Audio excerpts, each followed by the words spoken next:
We end this Valentine's Day with a lesson in love. Some high school kids learned it from a teacher they thought knew nothing about it. Here's Steve Hartman on the road. At St. Francis High School in La Cañada, California, there's something to be said about math teacher Jim O'Connor. Substitute back for y. The question is, what is that something? Truncate or round it. When you think of him, does the word love come to mind? Obviously not. He's very, For whatever reason, none of these kids would tell me what they really think of him.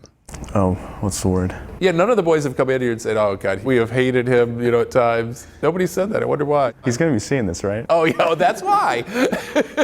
Truth is, Mr. O'Connor can be a bit of a drudge. You don't know what you're doing. But the 70-year-old Vietnam vet says he's not here to entertain his students. It drives me crazy when people say school should be fun. I mean, it's nice if it could be, but you can't make school fun. E to the KT times E to the C. And for years, Okay? the kids thought that's all there was to him. Until last November, when senior Pat McGoldrick learned they didn't know the half of him. Pat was in charge of a student blood drive and had just come here to Children's Hospital Los Angeles for a meeting. He says it was weird. Whenever he told someone he went to St. Francis High School, they all said, oh, you must know Jim O'Connor. Isn't he wonderful? Wonderful? What? It was disbelief, really. It's almost like kind of finding this alter ego that he has. Inside the blood donor center, Pat found a plaque listing all the top blood donors at the hospital, including the record holder, Jim O'Connor. Then he learned something even more unbelievable, that whenever Mr. O'Connor isn't torturing kids with calculus, he's on a whole nother tangent, cuddling sick babies. Come on, you can talk to me. 3 days a week for the past 20 years, Jim has volunteered here, stepping in when parents can't to hold, feed, and comfort their children. Solo. Nurse Erin Schmidt says he's invaluable. They tend to calm for him. They tend to relax with him. They fall asleep with him. I just like them and relate to them somehow.